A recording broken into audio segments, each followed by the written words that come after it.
तू म्हणला होतास ना तुझ्या नवऱ्याला सोडून ये.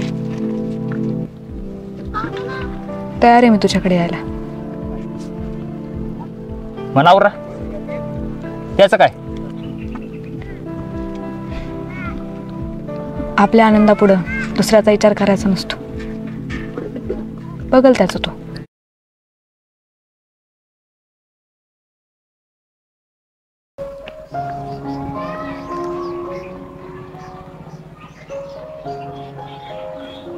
पाहुण्यांना जर समजलं ना मुलगी लग्नाआधीच मुलाला भेटायला गेली तर लई नाव ठेवते. नव्हतं यायचं ना मग. तो झालेला गुंता मिटला हे सांगायचं होतं. तुम्ही रागात फोनवर बोलला म्हणून तुम्हाला भेटायचं पण होतं. तुम्ही दारू पिलात? हा, डोकं टाळ्यावर नसल्यावर कधी कधी घेतो. दारू पिणं चांगलं नसतं आणि डोकं जागेवर नसलं तर कोणाजवळ मन मोकळं करायचं म्हणते. हे असलं पिण्याची गरज नाही येणार. तुम्ही दुसऱ्यावर लग्न करा, मला नाही करायचं लग्न. मी कुठलाच विचार न करता इथं तुम्हाला भेटायला आले कारण मला तुम्ही आवडतात. तुमचं साधे सरळ पण आवडतो म्हणून तुमच्याबरोबर लग्नाला तयार झाली. मी आता लग्न करू का नको या मनस्थितीमध्ये नाही आहे. चांगल्या मुलीचं वाईट व्हावं नाही असं वाटतं मला. वाईट नाही हो, चांगलंच होणार. तुम्ही नाही नका म्हणू.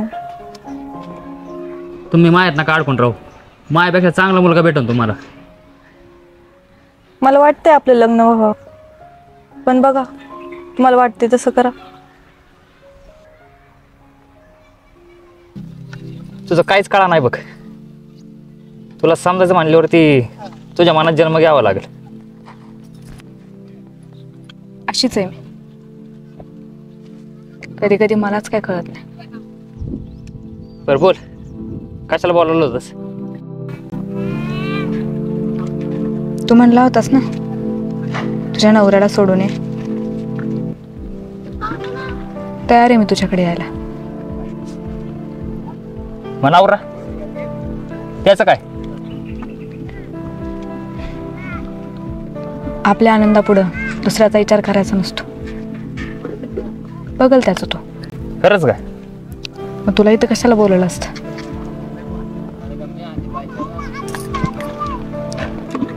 तू दुसऱ्या मुलीसोबत लग्न करतोय हे मला पण सहन होईना.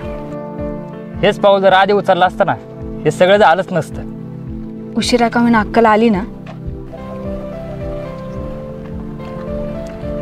चल आपण कुठेतरी लांब पुणे मुंबईला जाऊ जिथं आपल्याला कोणी ओळखणार नसेल.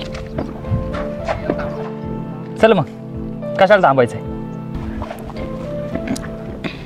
आज नको, उद्या जाऊ. नवऱ्याला जरा घोळ्यात घेते, माझं सामान आणते सगळं. उगाच कुणाला शक नको यायला ना. चालतंय, तू म्हणशील तसं. मग उद्या 12 वाजता पुलाच्या जवळ येऊन थांब.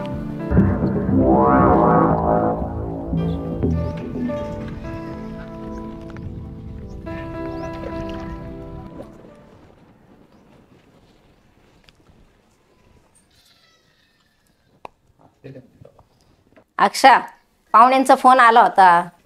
त्यांनी बोलवलं त्यांच्यात लग्नाच्या अगोदर देवाला जातात म्हणे कुठंतरी. जाऊ नये मग.